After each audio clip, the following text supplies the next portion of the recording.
என்னது இப்படியெல்லாம் நடக்குமா? இப்படி நடக்க வாய்ப்பு இருக்கா? அப்படின்னு சொல்லிட்டு நம்ம நினைச்ச சில விஷயம்லாம் தான் இன்னைக்கு எபிசோட்ல வந்து நடந்திருக்கு. வெல்கம் டு சீரியல் அரங்கம். இது ஒரு புது சேனல், சீரியல் ரிவ்யூஸ்க்கான அல்டிமேட் சேனல். இந்த சேனலை நீங்கள் இன்னும் சப்ஸ்கிரைப் பண்ணலன்னா பக்கத்தில் இருக்கிற சப்ஸ்கிரைப் பட்டனை கிளிக் பண்ணிக்கோங்க. இந்த அரங்கத்தை ஹவுஸ்ஃபுல் ஆக்குங்க. இந்த வீடியோவில் நம்ம என்ன பார்க்க போறோம்னு பார்த்தீங்கன்னா, இன்னைக்கு தேதி ஏப்ரல் 22. அழகே அழகு சீரியல்ல என்ன நடக்குது பார்த்துடலாமா? இப்போ வந்து ரெஸ்டாரண்ட்ல டிஃபன் சாப்பிட்டுட்டு கொடைக்கானலுக்கு வந்து ட்ரிப்பு ஸ்டார்ட் பண்ணிட்டாங்க. இப்போ எதுக்கு தேவையில்லாம 2 காரு, இப்போ பாக்யராஜ் வந்து எடுத்துட்டு வந்திருக்கிற காரை வந்து பார்த்தீங்கன்னா ரிட்டர்ன் அனுப்பிச்சிட்டு இவர் தங்கராஜோட அந்த கார்லயே எல்லாரும் போகலான்னு சொல்லிட்டு முடிவு பண்ணிடுறாங்க. இது வரைக்கும் வந்து ராகவி பாப்பா எங்கன்னு தங்கராஜ் வந்து கேட்கல. ஏன்னா பாக்யராஜையும் மலரையும் கண்டாவே அவங்களுக்கு பிடிக்காது இல்லையா? அதனால அவங்க குழந்தையும் வந்து பிடிக்காது. நம்ம தங்கச்சி வாழ வேண்டிய இடத்துல இந்த பிள்ளை இருக்கு அப்படின்ற மாதிரி கோவம் வந்து அவருக்கு. ஆனால் வந்து பார்த்தா இந்த ட்ரிப்பில் வந்து சுரேஷையும் மதியும் எப்படியாவது பேச வச்சிடணும், சேர்த்து வைக்கணும் அப்படின்ற மாதிரி அவர் வந்து நினைக்கிறாரு. அதே சமயம் மதியை வந்து சுரேஷ்க்கு அடிமையாக்கணும்னு நினைக்கிறாரு. அது வந்து நடக்காதுங்க. ஆனால் 2 பேரும் சேர்றது மட்டும் நடக்கும் போல. பார்த்தா இப்போ வந்து எல்லாம் ஒரே காரில் ட்ராவல் பண்ணுறாங்க. மலை ஏற ஆரம்பித்த உடனே இவர் என்ன பண்ணுறாரு, தங்கராஜ் ரேவதிக்கு வந்து எலுமிச்சம்பழம் வந்து கொடுக்குறாங்க.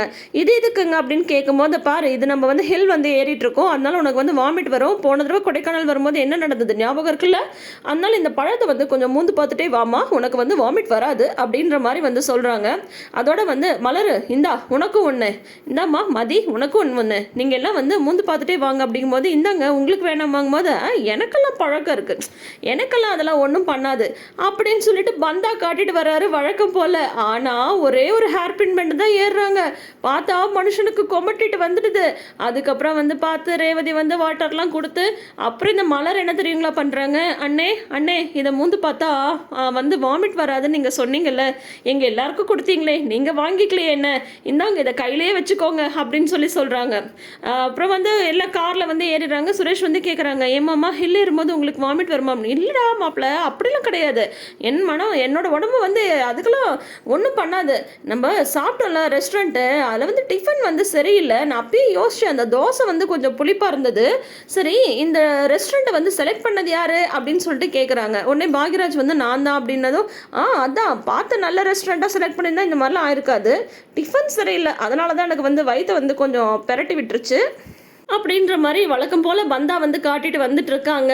ஆனால் வந்து பார்த்தா இன்னைக்கு வந்து நிஜமாவே எபிசோடு ஜாலியாக தான் போச்சு. அதுக்கப்புறம் பார்த்தா ஒரு வியூ பாயிண்டில் வந்து நிப்பாட்டி வந்து ஃபோட்டோஸ் எடுக்கலாம் அப்படின்னு சொல்லிட்டு பார்த்துட்டு இருக்கும்போது, ஃபஸ்ட்டு வந்து ரேவதியும் தங்கராஜையும் ஃபோட்டோ எடுக்கலாம் அப்படின்ட்டு சுரேஷ் வந்து நீங்கள் போங்க மாமா, நீங்கள் போய் நில்லுங்க, நான் ஃபோட்டோ எடுக்கிறேன் அப்படின்னதும், டேய் எதுக்குடா அதெல்லாம் ஒன்றும் வேணாம் போது, அக்கா போக்கா போய் நில்லுக்கா அப்படின்னு சொல்லும்போது, இவர் வந்து அப்படியே பருத்தி வீரன் மாதிரி போஸ்ட் தராரு. வா வா வந்து என் நெஞ்சில் சாஞ்சிக்கோ அப்படின்ற மாதிரி வந்து சொல்கிறாங்க. ரேவதி ரொம்பவே வெக்கப்படுறாங்க.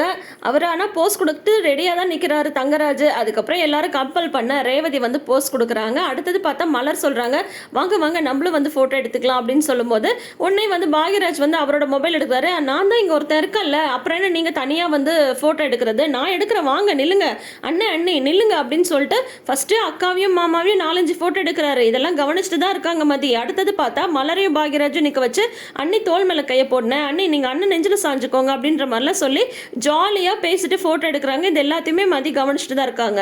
அப்போ பார்த்தா பக்கத்தில் 2 லவ்வர்ஸ் வந்து அந்த சைடு உட்காந்துட்டு இருக்காங்க. அப்போ அந்த ஊர்க்காரங்கெல்லாம் வந்துடுறாங்க. வந்துட்டு என்ன இங்கே உட்காந்துட்டு என்ன கூத்தடிச்சிட்டு இருக்கீங்களா, கிளம்புங்க அப்படின்ற மாதிரி சொல்லும்போது, உடனே இவர் வந்து சுரேஷ் வந்து போகிறாரு. ஹலோ யார் நீங்கள், அவங்க என்ன பண்ணாங்க, நின்று ஃபோட்டோ தானே எடுத்துகிட்டு இருக்காங்க, ஏன் இப்போ கொஞ்சம் நேரத்துக்கு முன்னாடிலேருந்து நாங்களுமே இங்கே ஃபோட்டோஸ் தான் எடுத்துகிட்டு இருக்கோம், அதனால் அவங்கள மட்டும் நீங்கள் வந்து டிஸ்டர்ப் பண்ணுறீங்க அப்படின்ற மாதிரி சுரேஷ் வந்து கேட்குறாரு. ஏன்னா அதுக்கு முன்னாடி மதி வந்து மலர்கிட்ட சொல்லியிருப்பாங்க, இப்போ பாருங்க இவர் தான் பிரச்சனையை பெருசாக்க போறாரு, இவருக்கு தான் யாராவது ஜோடியாக உட்காந்துட்டு இருந்தாவே பிடிக்காது அப்படின்னு மதி சொல்லும் போது, மலர் சொல்கிறாங்க, சச்சா நீ நினைக்கிற மாதிரி சுரேஷ் வந்து கிடையாது, இப்போ என்ன நடக்குதுன்னு மட்டும் பாரு, சுரேஷ் வந்து ரொம்ப நல்ல பையன் மதி, நான் சொல்கிறது கேளு அப்படின்னு சொல்லிட்டு சொல்கிறாங்க. அதுக்கு தகுந்த மாதிரி சுரேஷ் வந்து இங்கே இருக்கிறவங்கள தான் வந்து திட்டுறாங்க. இதை பாருங்க இது வந்து ஒரு டூரிஸ்ட் பிளேஸ், யார் வேணால் இங்கே வேணால் உட்காரலாம், ஃபோட்டோஸ் எல்லாம் எடுக்கலாம், அதுக்காக தானே டூராக நாங்கள் வந்து வந்திருக்கோம், நீங்கள் எதுக்கு தேவையில்லாமல் அவங்கள வந்து டிஸ்டர்ப் பண்ணுறீங்க, நாங்கள் ரொம்ப நேரமாக இங்கே தான் இருக்கோம், அவங்க வந்து யாரையும் பப்ளிக்லாம் டிஸ்டர்ப் பண்ணலையே, அவங்க பாட்டுக்கு அவங்க ஃபோட்டோ தான் எடுத்துகிட்டு இருக்காங்க, தேவையில்லாமல் இப்படிலாம் பரட்டாதீங்க அப்படின்ற மாதிரி வந்து சொல்லிடுறாங்க. யார் தம்பி நீங்கள் அப்படின்னதோ, ஹலோ நானும் போலீஸ் தான் அப்படின்னு சொன்னதோ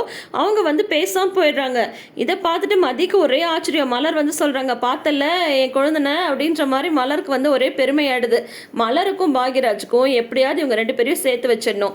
அதே தான் தங்கராஜுக்கும் இருக்குது. ஆனால் அவரோட மைண்ட் செட் வந்து வேற மாதிரி இருக்குது.